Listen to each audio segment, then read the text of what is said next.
welcome back to the league. Yep. I guess first up, are we going to see you this week?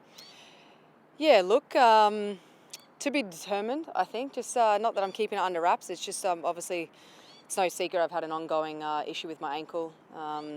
Missing the World Cup was probably my biggest devastation so far in my career from it, and so it's been a process. I've been back training with the team now, so we're just trying to assess when the likelihood of me coming back is. So it could be this weekend, or we might wait. We'll wait and see. I mean, Jeff described you as flying last week. When you say training, are you in full training? Are you doing everything everybody else is doing? Or are you still limiting some things? Well, I love Jeff for that. I hope he thinks I'm flying. That's good to know. I feel good, to be honest. I do feel like I'm flying, if I am being honest. I have to now accept that this ankle is my new normal, unfortunately, and lucky for me, I have a high pain tolerance, so just going to continue this season as normal. I've been in full training at the moment. It's been a little bit on and off. We're just juggling the load and, just from a medical perspective of a return to play, just being a little bit safe. So just being on the cautious side, but yeah, back with the team, I would say, yep. And you're out there watching your teammates the other day. We're at Victory a few years ago, but obviously after the World Cup, there seems so much more buzz and momentum. What have you noticed around the league since that World Cup run? Yeah, definitely. Obviously, look, it would be a shame not to capitalise on the back of the World Cup with how much exposure women's football got in Australia. I think we saw it in some of the other bigger stadiums like the Sydney Derby. Perth, I think, had a good crowd, and there was Newcastle and Mariners. And, for us being a home Matildas, it's pretty special. I think we had a pretty decent crowd. Obviously, I'd love for it, it's the start of the season. I'd love for this to continue. I'd love for the crowd and the numbers and the passion for women's football in the A-League and the men's and women's to be growing in numbers. So yeah, it was off to a good start. But most importantly, I'd like to see it continue. And yeah, we had a rough start to the campaign. However, it's early days, and we'll learn.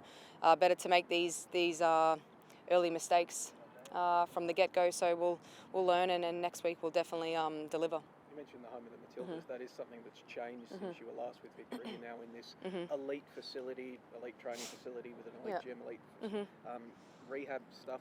How much of a role did that play in you returning to Victory, the fact that you would be able to use these facilities during your rehab and then throughout the season? Yeah, look, when I was deciding not to go back to, not to stay in England, and when I was on the phone with Jeff, it was one of my biggest boxes to tick. What's a facility? What does it have? What's available? I would say it was 75% of my decision to return to the league.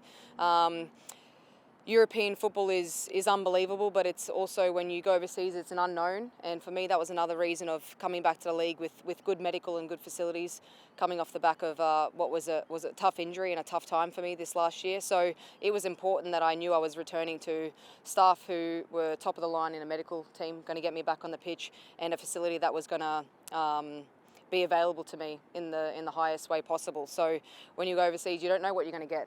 You could be playing for a top club, but you don't know what the medical is, and you don't know what the facility you've got. So this for me was about just getting fit and healthy, getting back on the pitch, and being in a good environment with quality staff members. The team's been really successful in recent years, obviously. Where do you think the team is at with some changes as well? Yep. Obviously the slow result in that one, but Yep. how do you see it? Yeah, look, to be honest, I've kept tabs on the league over the last few years, even though I haven't been in and around it. For everyone that knows Jeff, he recruits quite well. I think last year they may have had a bit of a tough time. I think after what I've heard from some of the players, they did need a change, and I think this year I can feel that there is a really positive change. We've got quite a good balance of experience. The likes of Elise Keller-Knight, Lydia Williams is massive for us in terms of experience, top-level athletes, and just culture in this team. And then we've got a really good base of young players. So in the A-League women, there's a lot of young talent coming through, but some of those talent aren't quite developed or ready enough. I feel like the young up-and-coming talent that we got are the future of Matildas potentially. So we've got a really, really good mix of girls, physically and mentally, which is for me just as important. I'm someone that loves just a hard worker. I don't need the best players in the team, and right now I think we've got a bunch of hard workers, and we're going to be pretty resilient this year round. So I think, for me, I came here to win. So that was the call when I was speaking to Jeff. Coming here to do nothing other than win. So I'll do my bit for the team, and I'm pretty happy with how we're looking so far. Disregarding the result, it's one game. Matildas, is that what's on your radar in the long run? It is. It is. It's actually a hard conversation because I'm not quite ready for this qualifiers, which is it was a big reason why I wanted to return to Australia. I knew that was important. I knew it was going to be in Perth.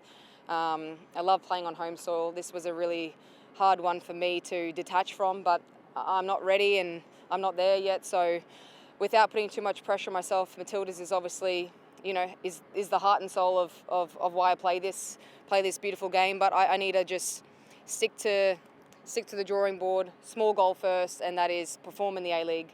And my opportunity will come with, more fitness, more goals, good form. So just give myself the best chance moving forward to be selected and get myself back in the mix. Yeah.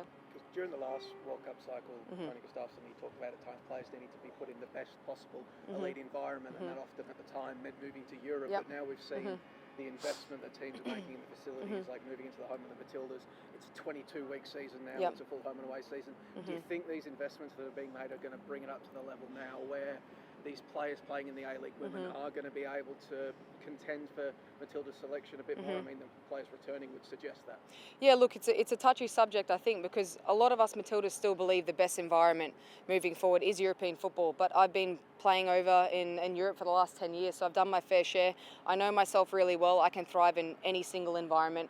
I knew, for me, coming back to league, it was about getting back on my feet, being fit, healthy, getting in game form, and at the end of the day, if the A-League isn't up to the standard in other people's eyes, I'm someone individually that brings the level of my game up, no matter what environment I'm in. So that's really the way I look at it. Is I can push myself and thrive and be at a national team level in any single environment. I know where the standard is, and I have to raise the bar wherever I'm playing. But this for me was an opportunity to come home and be injury free and get back in goal scoring form, and that's really the key for me, and that was a huge part in my decision as to why I've come back in the league. And we also need to rebuild this league again, and what was off such an inspirational moving World Cup, the future of women's football is bright. So this league is the backbone of that, and we need to keep improving that.